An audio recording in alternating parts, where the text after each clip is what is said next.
I know you want to change the world by impacting people's lives for the better. But have you ever pulled back for a second and just thought about what impact actually requires? How do you make the most impact on this world? It takes money.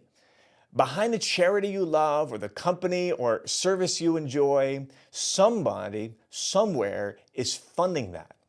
Behind the things we love, the hashtag, the nonprofit, the charity group are super successful business people.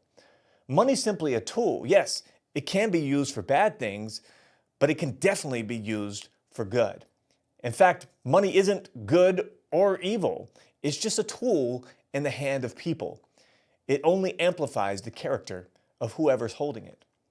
Lots of people think that the Bible says that money is the root of all evil. But of course, that's not actually what it says. What it says is the love of money is the root of all sorts of evil, meaning that there are all sorts of evil things that people who love money are willing to do to get their hands on it. But it doesn't mean that money is going to make you evil. Wanting more money to have a better life for you and your family, or to help more people, that's not wrong. It's actually good. In fact, one can make an argument that people who don't have much money love money more than those who have a lot of it.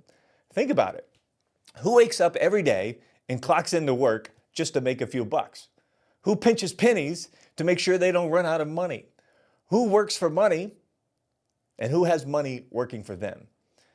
One thing is for sure, my friend Unleashed Larry, he understands that money matters. He doesn't have conflict about this. He plans to acquire a lot of money and put it to use to fund his dreams and his impact. So how do you view money? Do you see money as being good or bad or more neutral? How many lives could you impact if you allowed yourself to change your views about money?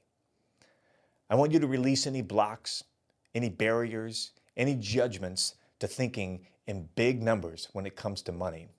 These things have got to go because look, big impact takes big dollars. And that's why we're here, because of all the beautiful things that I know you and I have to offer the world. Jesus told a parable about a farmer who had a massive harvest. He tore down his barn and built a bigger barn to hold everything that he had just collected. And he told himself, I'm good, I'm set. I can live off of this for the rest of my life and I'll never have to work again. At first glance, this story doesn't seem too harmful. It actually kind of sounds a lot like the American dream for retirement, right? Stash enough money away, live off the money, never have to work again. But Jesus called the man a fool and said that this night your life will be demanded of you, and the things you have prepared, to whom will they belong? This whole thing echoes another warning from Jesus that says, don't store up for yourselves treasures on the earth. Well, what does that mean? Is Jesus saying that money is bad? Well, that's not how I read it. First of all, the Bible also tells us that a righteous man stores up an inheritance for his children's children. So it can't be that saving money is bad. The emphasis is on what the money is being saved for. Before I explain, think about this. What would happen if you suddenly had enough money to fund your current lifestyle without having to work, and then you decided to stop working and just live off the money? No investing your time and expertise, no investing your money, no increase, just coast right where you are. If you do that, what have you really decided to do? What you've decided is to stop adding value to the people around you. The farmer who had a massive harvest could have sold his food to other people in his community, providing value to them. He could have increased his lifestyle, providing income to others in the community who need work or who need to sell their goods and services. The decision to build a bigger barn and save it all for himself was actually foolish. And it showed that he had no belief or faith that life could ever get any better. What he had was all he would ever get.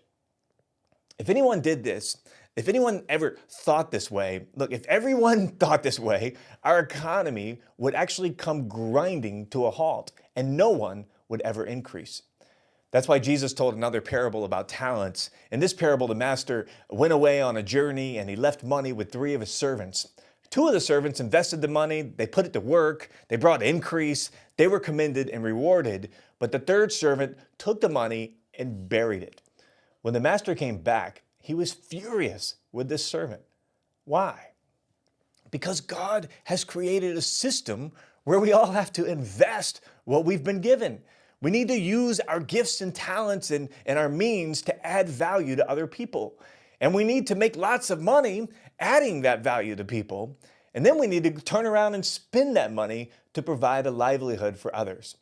And if we're going to store up money, let's not do it for ourselves, but for our children's children. That's the way a prosperous economy works. The more value you add to the world around you, the more money you make.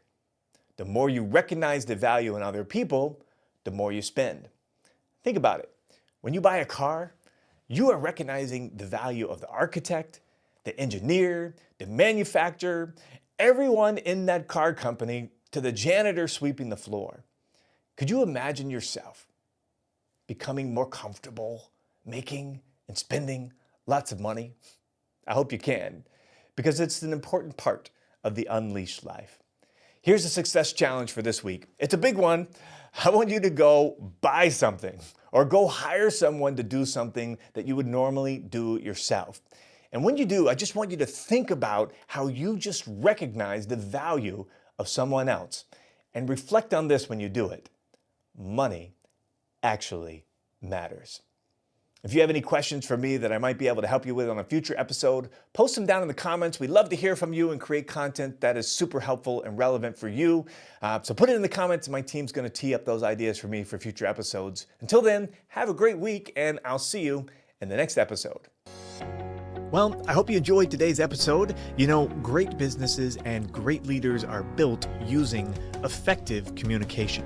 For more, go to speakingschool.com, grab my Elite Business Success Toolkit for free just for trying out our Speaking School membership. That's speakingschool.com. See you next time.